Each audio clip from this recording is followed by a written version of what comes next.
첫 코너는 MBC 프로그램의 장면들을 통해서 다양한 미디어 이슈를 다각적으로 들여다보는 씬과 함께 시간입니다.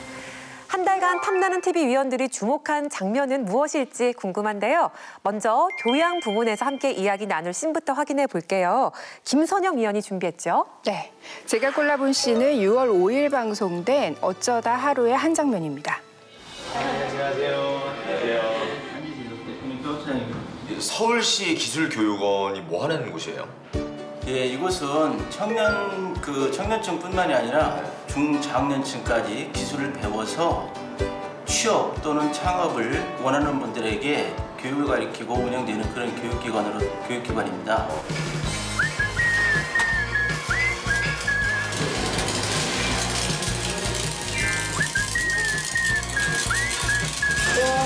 진짜 잘하신다. 안녕하세요. 안녕하세요. 여기서 배우신 지 얼마나 되셨어요? 지금 20일 됐습니다. 네? 20일이요? 20일밖에. 아, 20일 원래 그러면 용접을 하셨어요? 아니면은? 하는 건 아니고요. 네. 우리 교수님들이 엄청 잘 계십니다. 아, 잘 가르치셔서 20일 만에 이렇게 잘할 수 있다는 거예요? 와, 아, 혹시 죄송한데 연세가 어떻게? 그렇게 많지는 않습니다.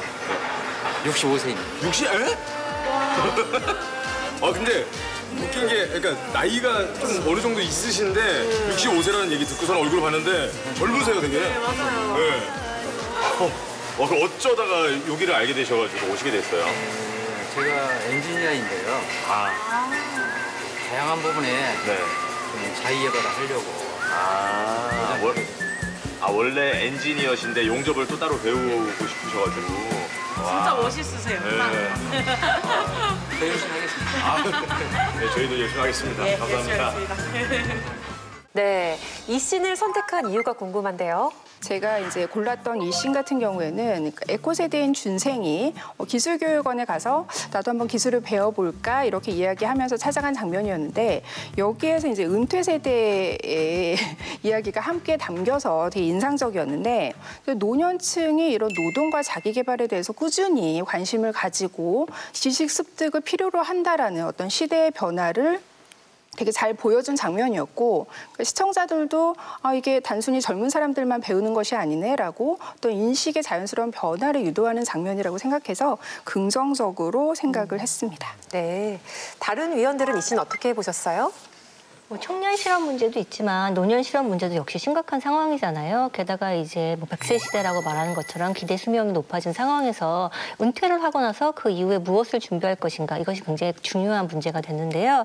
그런 상황 속에서 재취업을 준비할 수 있는 기관이 있다. 이것을 알려준 것이 정보성이라는 측면에서는 이렇게 방송의 기능을 다하지 않았나라는 생각이 들었고요.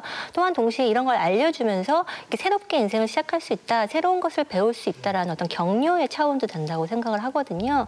다만 여기 이제 시니어 수강생으로 나오는 이제 65세 분이 있었는데 그분이 이제 나이를 물어보니까 많지는 않습니다. 65세입니다라고 말을 하는데요.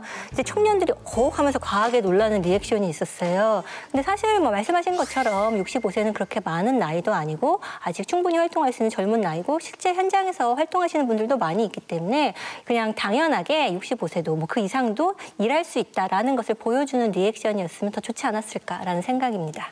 저는 미디어에 대해서 보여주는 장면들 그런 부분에 대해서 이제 가장 좀 아쉬웠던 부분이 특정 세대 아니면 특정 직업군만 좀 과도하게 현실보다 많이 보여주는 부분이라고 생각을 해요. 실제로 매년 좀 문제가 되는 게 노년층의 등장인물 비율이 굉장히 좀 적다라는 거예요.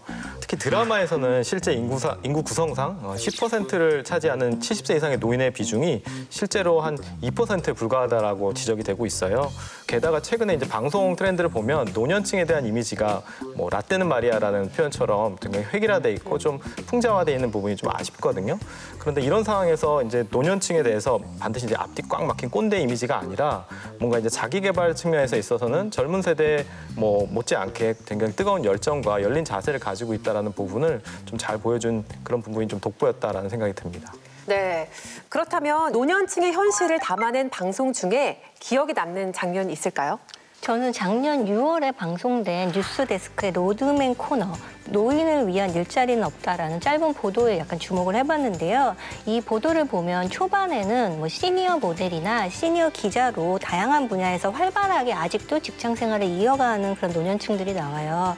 가령 이제 뭐 4년째 시니어 기자로 활동하고 있다는 73세 정학규 씨. 실버들에 의해서 만들어지는 TV예요. 실버들이 실제로 기획하고 소재도 찾고 촬영도 하고 편집도 하고. 노년층도 이러한 새로운 기술을 익혀서 여전히 활발하게 활동을 이어갈 수 있다. 이런 것들을 보여줬는데 근데 그런 장밋빛 미래만 보여준 것이 아니라 동시에 노년층이 그럼에도 얼마나 실업률이 높고 얼마나 일자리를 구하기 어려운지 예를 들어서 일용직을 구하는 그런 사무소에 가서 일용직을 구할 때 노년층에 대해서는 수요가 없다. 계속 실업에 시달리고 있는 그런 빈곤에 시달리고 있는 노년도 있다. 이들을 위해서 어떤 정책을 마련할 것인가 이런 두 가지 문제를 동시에 잘 보여준 보도라고 생각을 했습니다.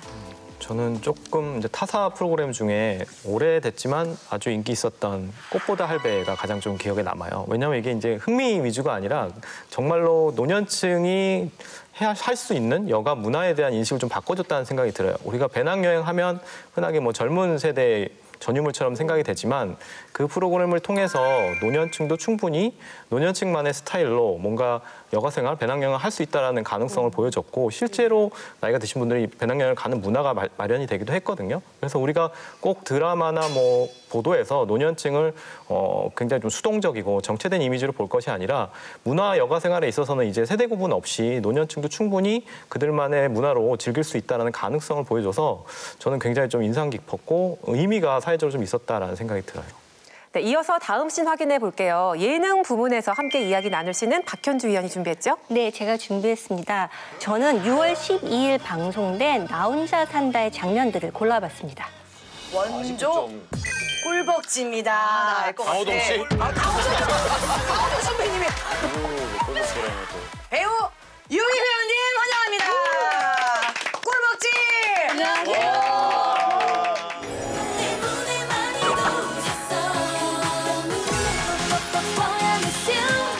사실 이제 유희 회원님이 정말 처음에 이제 꿀벅지로 굉장히 사랑을 많이 받았는데 어느 순간 드라마에 나오면서 너무 살이 많이 빠져가지고 사실 뭐 걱정도 많이 하셨는데 진짜 오늘 이렇게 영상 보니까 너무 건강하고 잘 지내시는 모습이.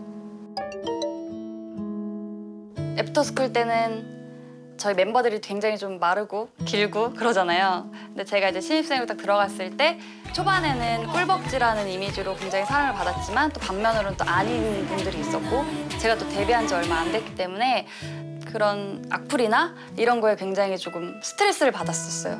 그땐 심지어 저희가 뱅이라는 의상이 배에 꼽티였잖아요. 유희 뱃살 논란이 돼버리니까 제 어린 나이에 너무 상처를 받은 것 같아요. 아 이렇게 사람들이 내 배에 이렇게 관심이 많나? 이 정도는 다 있지 않나? 그래서 엄청 울었어요. 그때가 21살, 22살 이랬으니까. 근데 드라마를 넘어왔을 때는 이제 갑자기 꿀벅지에서 왜 이렇게 저렇게 살이 빠졌냐? 너 거식증이다. 유희 왜 이렇게 안 먹냐? 제가 어느 드라마에서 아픈 역할을 맡았고 그 극 중에 그 역할을 맡기 위해서 안 먹고 살을 빼고 막 이랬었거든요. 함부로 말씀하지 마세요. 되게 격한 씬들을 전 진짜 많이 촬영했던 것 같아요. 우는 씬들도 굉장히 많이 하고 제가 그때부터 한 끼를 먹기 시작한 것 같아요. 그렇게 8년을 보낸 것 같아요. 네, 이 씬을 주목한 이유가 있을까요? 네, 이게 지금 긍정과 부정이 동시에 다 있다고 생각을 해서 골라봤는데요. 박나래 씨가 처음에 유희 씨가 나오자마자 원조 꿀벅지라는 표현으로 소개를 하게 됩니다. 그래서 한 번 더 뭐 꿀벅지 이렇게 불러줘요. 그런데 이렇게 사람의 신체를 사물 그리고 특정 부위를 이렇게 부각해서 말하게 되면 아무리 좋은 의미라고 할지라도 신체를 대상화하는 느낌이 있고 그 신체의 어떤 특정 부분만 강조가 되거든요. 그럼 이런 평가가 그 안에 내포가 되니까 거기에 듣는 사람의 마음에 영향을 끼치게 됩니다. 이런 것들이 있기 때문에 아무리 이제 이전에 이것이 유행했던 표현이고 그 연예인을 소개하는데 긍정적인 표현이라고 할지라도 이런 부분의 표현들은 조금 지양해야 되지 않을까 싶어서 앞부분을 골라봤고요. 근데 이 부분과 연결되는 것이 뒷부분에 이제 유희 씨의 속내를 고백하는 부분이었는데요. 이런 고백을 통해서 우리가 이제 일반적으로 말하는 연예인의 몸매에 대한 평가가 어떻게 한 사람의 인생을 바꾸는가 이런 것들을 확인해 볼 수 있었고요. 그것에 대해서 다시 생각해 볼 수 있는 기회가 되어서 긍정적인 씬이라고 생각해서 골라봤습니다. 시청자들의 반응은 어땠나요? 네, 댓글을 살펴보겠습니다. 유희 씨 외모 품평이나 그런 말에 절대 휘둘리지 마세요. 지금 모습이 정말 예쁘고 멋있어요. 건강이 최고예요. 맛있는 거 많이 먹고 해요. 다른 사람들 신경 쓰지 말았으면 합니다. 네, 응원하는 댓글들이 참 많았네요. 위원들은 이 씬 어떻게 보셨나요? 그 연예인들의 어떤 특정 캐릭터, 이미지에 대해서 대중들의 진짜 도를 넘는, 선을 넘는 그런 악플들이 우리 사회에 아주 고질적인 병폐로 자리매김한 지 좀 오래됐다라고 생각을 해요. 특히 이제 요즘에 온라인을 통해서 보도 같은 것들이 많이 되고 기자분들도 취재를 할 때 개인의 SNS라든지 커뮤니티에서 많은 취재의 소스를 얻는단 말이죠.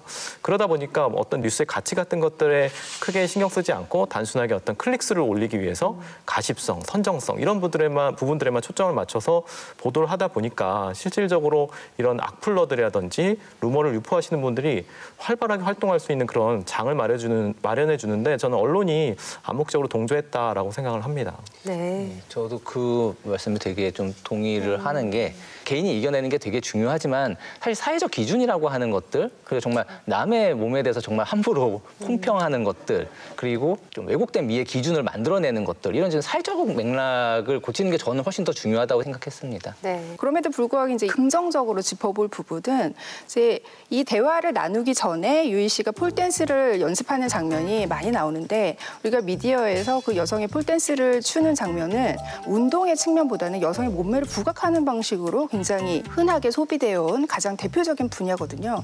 근데 유희가 이제 이런 폴댄스 연습을 하는 과정에서 몸매가 멋지다, 굉장히 뭐 섹시하다 이런 식으로 외모를 평가하는 대화가 하나도 나오지 않았고 이 연습 과정 나온 후에 이어지는 대화가 굉장히 건강해 보인다. 정말 이런 운동의 측면에서 대화가 이어졌다는 면에서 되게 긍정적으로 봤고요. 이런 식으로 여성의 몸을 정말 대상화하지 않고 있는 그대로 보는 콘텐츠들이 더 늘어날 필요가 있다라는 생각이 들었습니다. 네, 외모에 대한 평가와 판단을 자제하는 미디어의 역할이 중요하다고 생각이 드는데요. 아직까지 외모 지상주의를 벗어나지 못한 방송 속의 장면들이 많이 존재하죠. 어떤 것들이 있을까요? 예, 아무래도 그 예능 프로그램에서 외모를 유머 코드로 활용을 해서 외모를 비하하는 장면들이 많이 나오다 보니까 사회적으로 논란이 많이 되는 것 같아요. 그 중심에 사실 나 혼자 산다도 저는 자유롭지 못하다라고 생각을 하거든요. 그 267회 헨리 씨가 추수감사절 때 고향인 캐나다를 방문해서 친구들을 만나는 장면이 나오는데요. 그 과정에서 일부 출연진들이 뭐 아버지 친구인 줄 알았다, 왜 이렇게 사갔냐, 뭐 이런 자막들이 나오면서 방송을 그대로 전달이 됐거든요. 사실 이 방송 같은 경우에는 가장 좀 문제가 되는 게 일반인들에 대해서 이제 외모 품평을 했다라는 것이 굉장히 사회적으로 논란이 됐고 전체적으로 모든 예능 프로그램에서 이와 같은 어떤 관습적인 표현들이 많이 보이거든요. 그래서 그 예능 프로그램의 어떤 출연진이나 제작진들에서 좀 더 뭐 인격 감수성을 좀 높일 필요가 있지 않나라는 생각이 들었습니다.